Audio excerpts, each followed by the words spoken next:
Welcome, guys.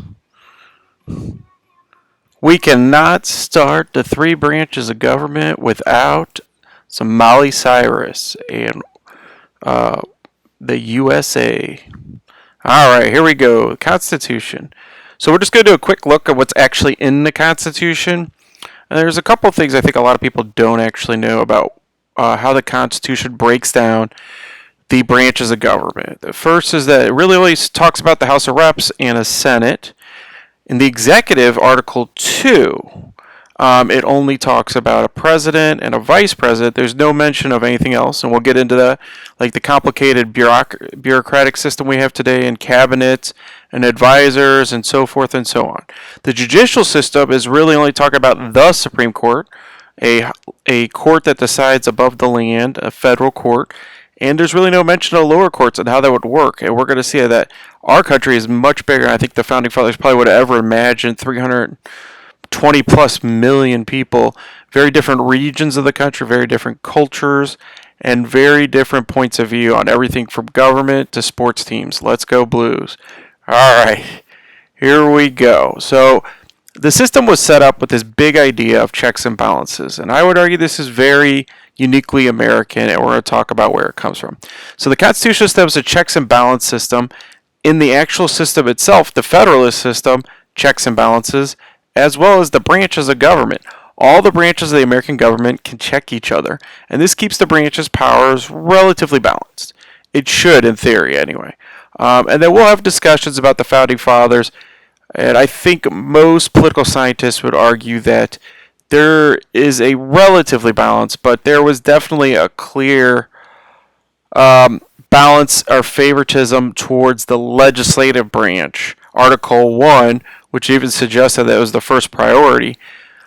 2, being the executive, again, suggesting that might be the second highest priority, or just even if it's just by a little bit. And then Hamilton really talks about how weak the judiciary is, the third branch of government.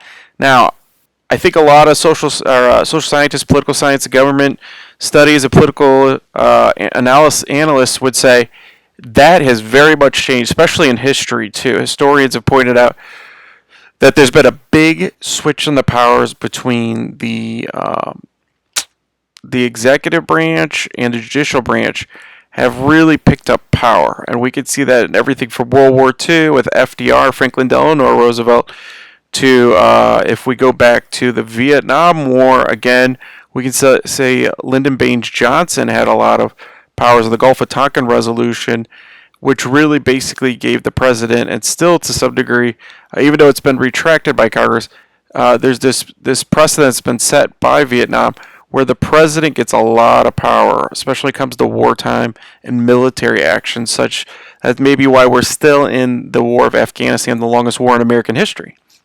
Also, in some ways, the judiciary now, I think many people would argue, make public policy to some degree, because everything from Brown versus Board of Education, or Plessy versus Ferguson for that, really set up the legality of separate but equal, and that move to desegregating that. And we'll hit that again. Civil rights and civil liberties, we've talked about that. So the system was created to ensure that no one branch gets too powerful. And I think the Founding Fathers really had some big concerns about one person in the executive branch maybe getting too powerful, or having a tyrant or a king, a monarchy, or even a legislator that's a really good talker dominating as well. Okay, now let's look at some of the checks and balances in the system.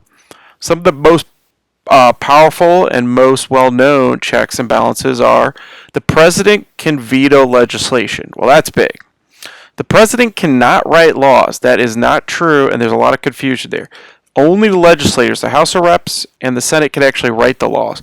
So they have to agree on a bill by majority rule. It has to be the exact same bill. Okay, they can't change words or anything. It has to be verbatim, word for word. And then they send it up to the president, and he can say no. And you could be like, wow, okay, that's a heck of a check. Because the vast majority of the time, that is the end of the story. Well, we actually found out the Founding Fathers, once again, gave more power to the legislator, that they can actually override a veto. And it takes a very large majority to override a veto, but it does happen. So even then, the legislative branch can override the president's biggest no to a bill. So he can't write legislation, he can't make legislation, but he could veto it, which gives him a lot of power to get Congress to do what he wants in some trade-offs. On the other side of it, Congress approves presidential nominations and controls the budget. Okay, so the president might propose a budget and what he needs to spend on certain institutions and bureaucracies based on some kind of formula he creates logically. However, Congress can be like, no, you can't spend money on that. Or no, you can't spend $10 billion on the military this year. Or you need to spend more on this. So there's some trade-offs there when they actually get to the arguments and the discussion and debate of who gets what. They're going to have to work it out. The Senate has the sole power to shoot down his check on the judicial branch, which is, as you can see, it says the president nominates judges. He gets to choose federal, not state, but federal judges. He could be like, I want this guy. And we'll get much more into that later. And the Senate can say, no, they can actually shoot down and check his judges. Now, if his party's in power, he's usually pretty quick to get his judges through.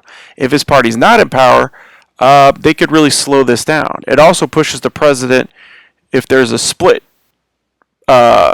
ticket here, where our split party system, where you have, for example, a Republican Senate and a Democratic president, the Democrats going to probably have to choose more moderate judges, or vice versa. If there's a Democratic Senate and a Republican president, they would have to choose more moderate judges as opposed to more liberal or conservative judges, because they're less likely to get through the Senate checks.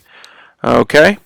Now, the courts also declare presidential actions unconstitutional. That's their big weapon, is the judicial branch can say executive orders, which we're going to find out are, in some ways, can hold the power of law as a law, but they're supposed to be temporary in nature usually, can be declared unconstitutional if challenged. And also, the judicial branch has really gained a lot of power because they can also declare the legislative branch laws unconstitutional, which means they don't hold up to the Constitution, and we're going to look right at that in a second, okay?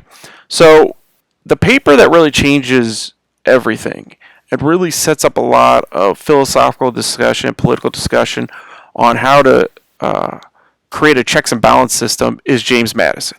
James Madison's paper, the Federalist Paper 51, and if you recall, the Federalist Papers were a group of papers written to argue for the new Constitution and a Federalist system of government and a Republican system of government, where the national government's powers has more power and can deal with national issues better than just states. And that a lot of that was we're going to go back all the way to Articles of Confederation's failure to do everything from have an army that could quickly respond, raise money for wars that had to be through the states, and it was just absolute chaos. And we talked about earlier at Shays' Rebellion really led to this idea that kind of was the straw that broke the camel's back. That really scared the heck out of these wealthy, especially the wealthy elite founding fathers, who would go, whoa, you could basically have a revolution or uprising or revolt of these farmers,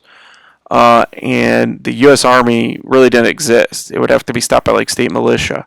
So with the federal government, the president and the head of the military, a general in the military, could actually raise an army that was paid and protected to actually suppress something like a revolt or uprising or violence.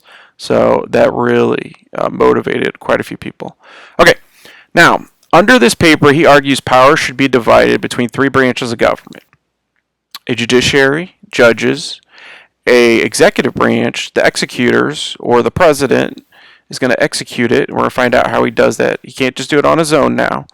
And then finally, the legislative branch. And the legislative branch creates the laws. So you have legislative creating the laws, executive executing the laws, and then you have the judiciary interpreting the laws, whether they're constitutional or not, or we can actually do that as according to the American Constitution.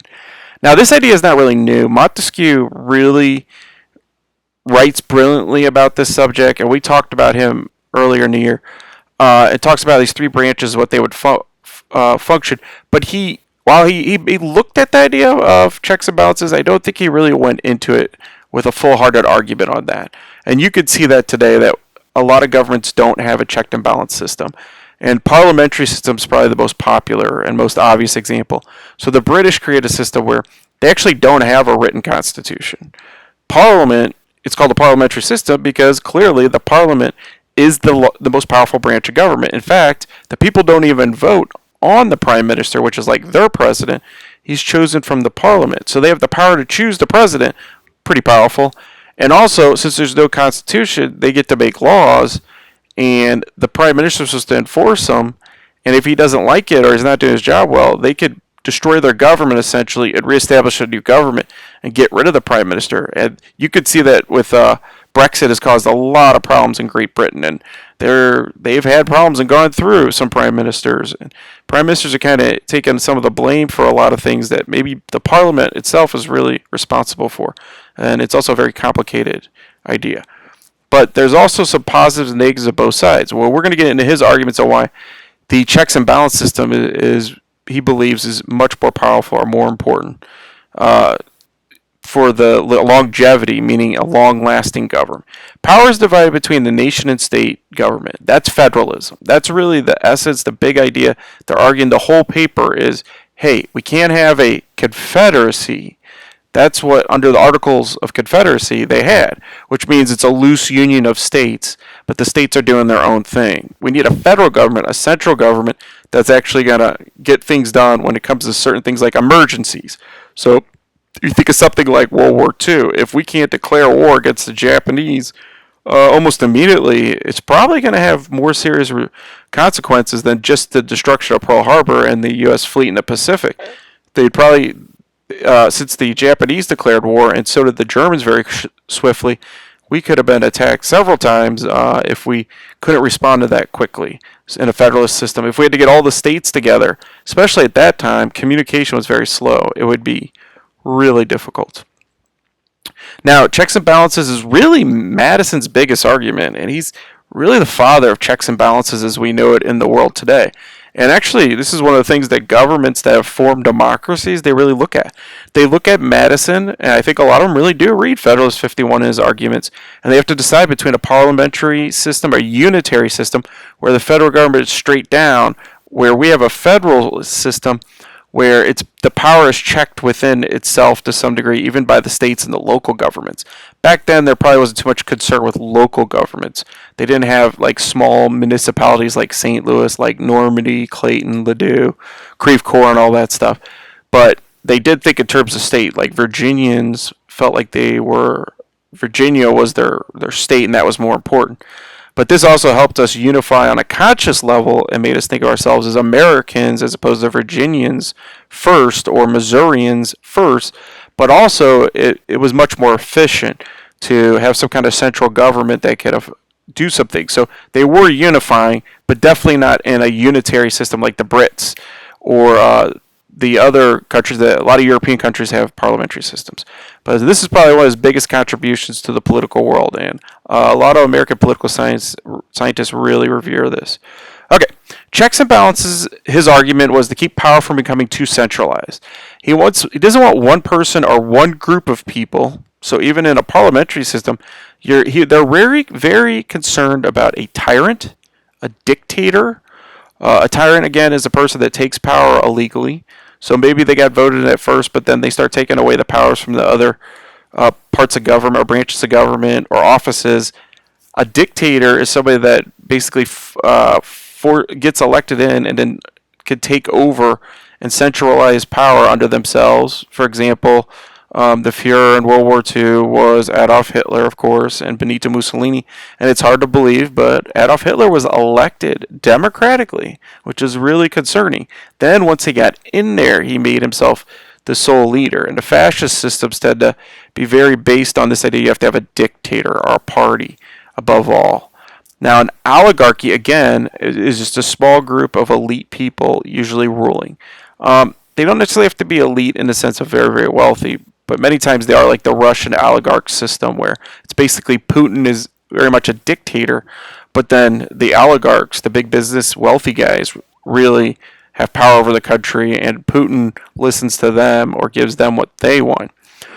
You could think about in America, probably the big concern of oligarchs that he was talking about in the Federalist Papers in 10 was this idea of parties or factions coming. So he saw groups were going to try to fight for power in a democracy, and he wants to keep everything relatively balanced. But sometimes balance can be somewhat chaotic too, as we find out in America today, from taking over the government. Okay, now the majority rule. This is a big concern he had, was that they might disregard minority rights without checks and balances. That is a very interesting point, and I think anybody that's been in a minority in the United States might support James Madison's point of view in Federalist Paper 51. That he really states that the minority might not sufficiently respect, or majority might not sufficiently respect the rights of the minorities.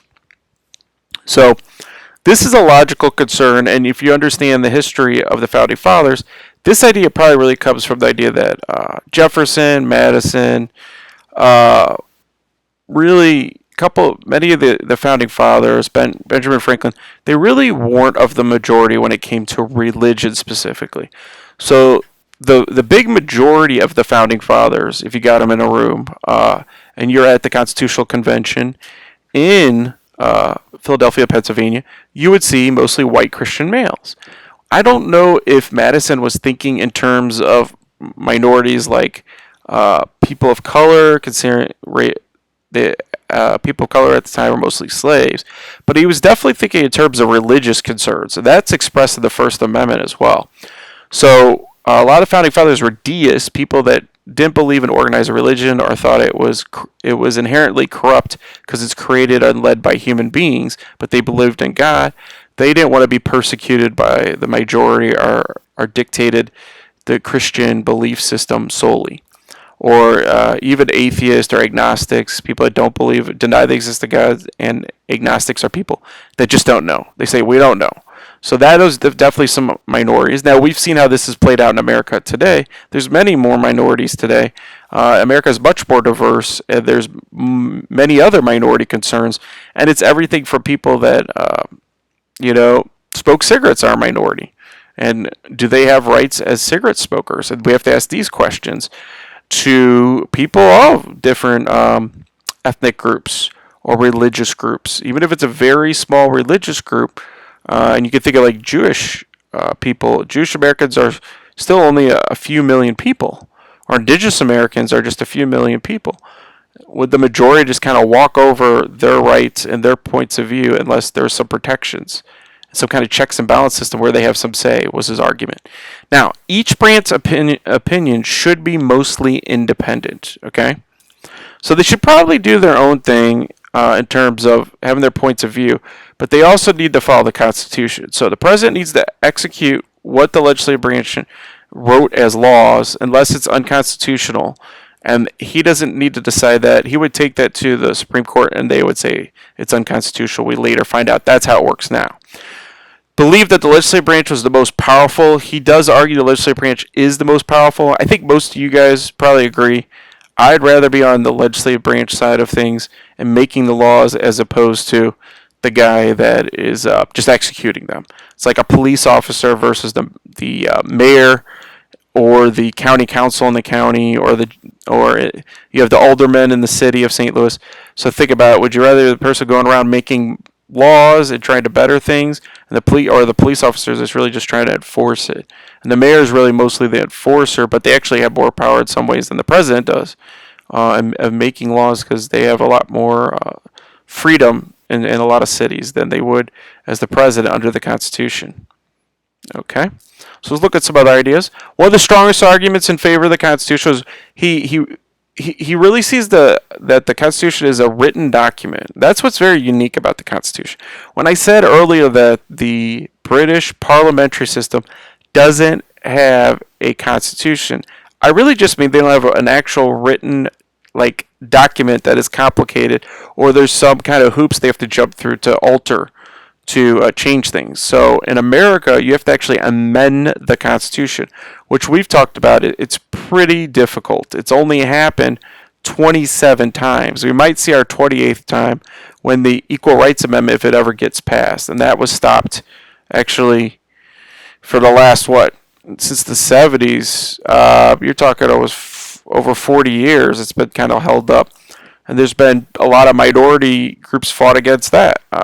everybody from Phyllis Schlafly, which is from St. Louis, was a very powerful conservative woman who fought against the Equal Rights Amendment. She really fought the leadership of Betty Friedan and many of the feminists, women and men that fought for equality of women. So it's very difficult. It doesn't happen much, but it does happen. And in a parliamentary system, that could be a positive or a negative thing. They don't really have to worry about it. So they can change government pretty quick, and they can evolve and react much quicker than in a constitutional system. But he likes it so that you're really protecting us from the bad guys coming down the road. The federal government and the central government is limited in what they can do. And he's really concerned, and he talked about this before in Federalist 10, factions. In a federal system, factions are splintered, and it's very hard to get through in his vision, that they have to push on the federal government level. Now they have to push on the state level. They have to push on the local government level. It's very expensive. It's very time consuming. And ultimately, if you remember what he thinks in Federalist 10 is who's going to stand up and make the right decision, and that is in fact the representative, the Republican elected representative, not Republican as in party, but they voted by the people. And at the end of the day, though, in a republic, the representative does not have to do what the majority wants. So they might have to protect the minority, and that's a hard one. So you could think of the pandemic with the coronavirus. I'm sure there's parts of the United States where the majority of people don't believe the science, or they don't really concerned with the outbreak. So they're like, I'm not going to follow any kind of restrictions and live my life the way I want. And that's what we want. That's, what most people believe in this area. And that may be true.